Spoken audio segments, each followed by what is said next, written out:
வணக்கம் நேர்களே, நான் உங்கள் ஆஸ்ட்ரோ பூர்ணா. இன்னைக்கு உங்களை எல்லாரையும் இந்த பதிவுல சந்திக்கிறதுல ரொம்ப மகிழ்ச்சி அடைகிறேன். இன்னைக்கு நாம பார்க்கக்கூடிய ராசி பலன்கள்ல ஜூலை மாத பலன்கள் பார்க்க போறோம். இந்த ஜூலை மாதத்துல இருக்கக்கூடிய கிரக கோச்சார நிலவரங்கள் அப்படின்னு சொல்லும் போது மாத கிரகங்களாகப்பட்ட அந்த செவ்வாய் 45 நாட்களுக்கு ஒரு முறை நகரக்கூடிய அந்த செவ்வாயாகப்பட்டவர் காலபுருஷனுக்கு 2ஆம் இடமான அந்த ரிஷப ராசியில இருக்கிறார். இந்த மாதம் முழுவதுமாகவே அந்த ரிஷப ராசியில தான் இந்த செவ்வாய் பகவான் இருக்க போறார்.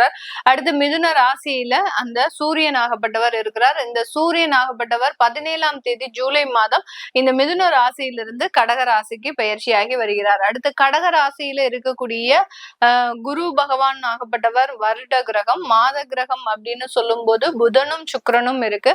இந்த சுக்கிரன் ஆகப்பட்டவர் மாதத்தின் முற்பகுதியிலேயே, அதாவது 5ஆம் தேதி ஜூலை மாதம் அந்த கடக ராசியிலிருந்து சிம்ம ராசிக்கு கேதுவோட சேர்க்கை பெற்று செயல்பட போறார். இந்த மாதம் முழுமையாக சுக்கிரன் கேது அப்படின்ற ஒரு கிரக சேர்க்கை அப்படின்றது செயல்பட போகுது. அடுத்து அந்த புதன் ஆகப்பட்டவர் இங்க அதிசார நிவர்த்தி அடைந்து தன்னுடைய சொந்த வீடான அந்த மிதுன ராசிக்கு பயிற்சி ஆகிறார். ஏற்கனவே கடக ராசியில இருக்கிற அந்த புதனாகப்பட்டவர் மிதுன ராசிக்கு பயிற்சி ஆகிறார். இது ஜூலை மாதம் 7ஆம் தேதி நடக்க போகுது. இந்த 7ஆம் தேதியில இருந்து அந்த புதனாகப்பட்டவர் தன்னுடைய சொந்த ஆட்சி வீடான அந்த மிதுன ராசிலேயே இருக்க போறார். ஆஸ் யூசுவல் கேது பகவான் சிம்ம ராசியிலையும், ராகு பகவான் கும்ப ராசியிலையும், சனி பகவான் அந்த மீன ராசியிலையும் இருந்து இந்த மாதம் செயல்பட போறாங்க. இதனால ஒவ்வொரு ராசி என்பர்களுக்கும் உண்டான பலன்களையும், என்னென்ன ஒரு மாற்றங்கள், என்னென்ன தேவைகள் நிறைவேற போகுது அப்படின்றதையும் இந்த பதிவுல தெளிவா பார்க்க போறோம். இந்த சேனலை முதன்முறையா பாக்குறீங்க அப்படின்னா சப்ஸ்கிரைப் பண்ணிக்கோங்க, பெல் பட்டன்ல ஆல் ஆப்ஷன் சூஸ் பண்ணிக்கோங்க. ரிஷப ராசி என்பர்கள் காலபுருஷனுக்கு 2ஆம் இடத்துல இருக்கிறதுனால எப்போதுமே பாத்தீங்கன்னா அதிகப்படியான ஒரு வருமானத்தை நோக்கிதான் இவர்களினுடைய சிந்தனைகள் அப்படின்றது இருக்கும். ஒரு மடங்கு வருமானத்தை 2 மடங்காக ஆக்குறது எப்படி, எந்த இடத்துல இன்வெஸ்ட் பண்ணா இவர்களுக்கு அதிகப்படியான எதிர்காலத்துல லாபம் இருக்கும், இப்படி அந்த வருமானங்களை சேமிச்சு வைக்கிறதுல ரொம்ப அதிக அளவு கவனம் செலுத்துபவர்கள் நம்ம ரிஷபராசி என்பர்கள். அதே மாதிரி வாக்குல நேர்மை அப்படின்றது இருக்கும். இவர்களினுடைய பேச்சுல பாத்தீங்கன்னா எப்போதுமே ஒரே பேச்சு ஒரே செயல் அப்படின்ற மாதிரி தான் இருக்கும். பல பேர் இவர்களுக்கு எதிராக சில இடத்துல செயல்பட்டாலும் கூட இவர்களினுடைய தன்மை மாறாமல் தன்னுடைய நேர்மைக்காக பாடுபடுபவர்கள் இந்த ரிஷபராசி என்பர்கள். ஆனா இவர்களினுடைய எதிரியே பாத்தீங்கன்னா இவர்களுக்கு எதிராக செயல்படுபவர்களே இவர்களுடைய குடும்பமாக தான் இருக்கும். குடும்பத்துல இருக்கிறவர்களுக்காக இவர்கள் எவ்வளவுதான் அட்ஜஸ்ட் பண்ணி போனாலும் அந்த குடும்பத்துல இருக்கக்கூடிய நபர்கள் இவர்கள் எப்பண்டா வீழ்வாங்க, நம்ம அதை பார்த்து சிரிக்கணும் அப்படின்ற மாதிரியாக அந்த குடும்பத்துல இருக்கக்கூடிய நபர்கள் தான் இவர்களுக்கு மிக அதிகமாக எதிரிகளாக இருக்கக்கூடிய ஒரு நபர்களாக இருப்பாங்க. நிறைய ரிஷபராசி அன்பர்களினுடைய குழந்தைகள் பாத்தீங்கன்னா சொன்ன பேச்சை கேட்க மாட்டாங்க. இவர்களினுடைய குழந்தைகள், ரிஷபராசி என்பவர்களினுடைய குழந்தைகள் தனுசு ராசியாக இருந்தது அப்படின்னா தனுசு ராசி, அடுத்து பாத்தீங்கன்னா துலாம் ராசி என்பர்கள் அந்த குழந்தைகள் இந்த ராசிகள் எல்லாம் இருந்தது அப்படின்னு பாத்தீங்கன்னா சுத்தமா அந்த பேச்சை, இவர்களினுடைய பேச்சை கேட்காத ஒரு குழந்தைகளாக தான் இருப்பாங்க. அப்படிதான் வளருவாங்க. இவர்களிடம் இருந்து தள்ளி தான் இவர்கள் அந்த குழந்தைகள் எப்போதுமே இருக்கக்கூடிய ஒரு அமைப்பு அப்படின்றது இருக்கும்.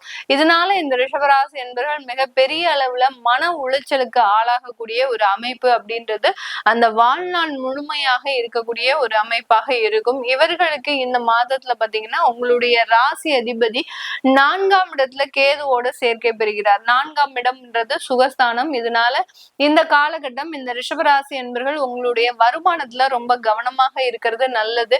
ஏன்னா ஏதாவது ஒரு இடத்துல நீங்க ஆன்லைன்ல ஷேர் மார்க்கெட்ல ஓரளவுக்கு நல்லா உங்களுக்கு ப்ராஃபிட் வந்துட்டு இருக்கிற நேரத்துல அந்த ப்ராஃபிட்டுக்கு அதிகப்படியாக ஆசைப்பட்டு உங்களுடைய பணத்தை இழக்கக்கூடிய ஒரு நேரமாக தான் இந்த ஜூலை மாதம் இருக்கும். அதனால எந்த இடத்துலயும் அளவுக்கு அதிகமான ஒரு ஆசை அப்படின்றது வச்சுட்டீங்க அப்படின்னா அந்த இடம் உங்களுக்கு அழிவை நோக்கி போகக்கூடிய ஒரு நேரமாக தான் இருக்கும். இந்த ரிஷபராசி என்பவர்களை பொறுத்த மட்டுக்கும் இந்த குரு பயிற்சி, சனி பயிற்சி, அடுத்து பாத்தீங்கன்னா இது எல்லாமே உங்களுக்கு சாதகமாக இருந்தாலும் கூட இந்த சுக்கிரன் அப்படின்ற கிரகம் மிகவும் ஒரு பாதகத்தை கொடுக்கக்கூடிய ஒரு கிரகமாக தான் இருக்கும். ஏன்னா உங்களுடைய 6ஆம் வீட்டு அதிபதியும் அந்த சுக்கிரன் தான். அதனால எப்போதுமே அந்த கடன் சுமையை உங்களுக்கு கொடுத்துக்கிட்டே போய்கிட்டே இருக்கும். அதனால உங்களுடைய ராசி அதிபதியும் அந்த சுக்கிரனாக இருக்கிறதுனால இந்த சுக்கிரனுடைய நகர்வை சூழலை பொறுத்து நீங்க எந்த விதமான இன்வெஸ்ட்மெண்ட் பிளானும் வச்சுக்கணும்.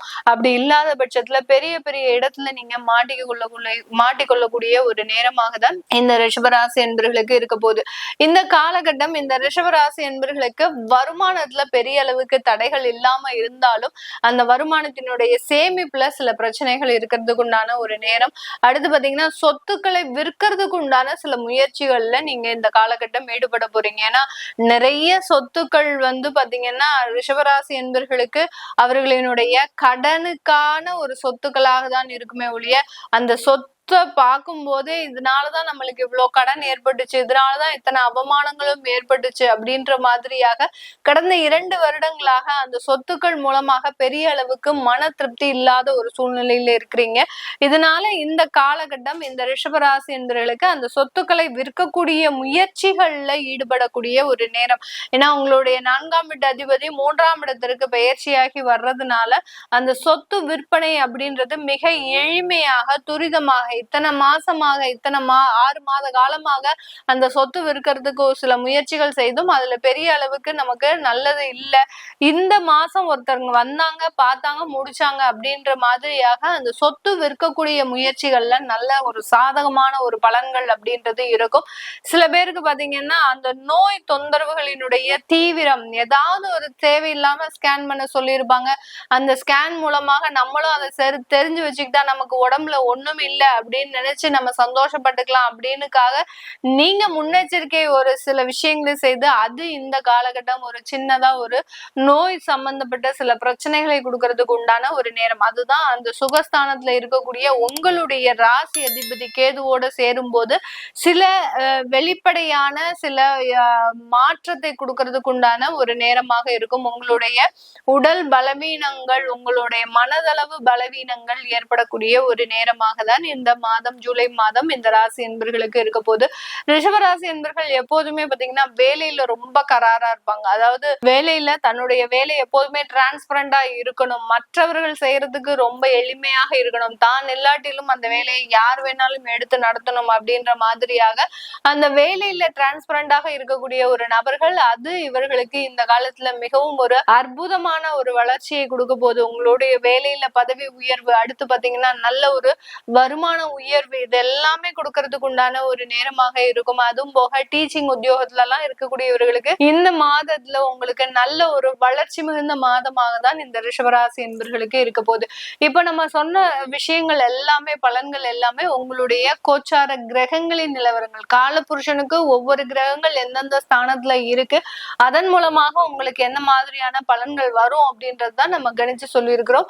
இது தவிர உங்களுக்கு சுயமாக தொழில ஏதாவது ஒரு பிரச்சனைகள், வேலை ரீதியான பிரச்சனைகள் இருக்கு அப்படின்னா அது உங்களுடைய சுய ஜாதகத்தை வச்சு நீங்க அதனுடைய தசாபுத்தியினுடைய அமைப்பை வைத்து பார்க்கிறது நல்லது. அதை பார்க்கணும் விருப்பப்படுறவங்க கீழே இருக்கிற நம்பருக்கு வாட்ஸ்அப்ல அப்பாயின்மெண்ட் வாங்கிட்டு நீங்க என்கிட்ட கன்சல்ட் பண்ணிக்கலாம். உங்களிடமிருந்து விடைபெறுவது உங்கள் ஆஸ்ட்ரோ பூர்ணா. நன்றி, வணக்கம்.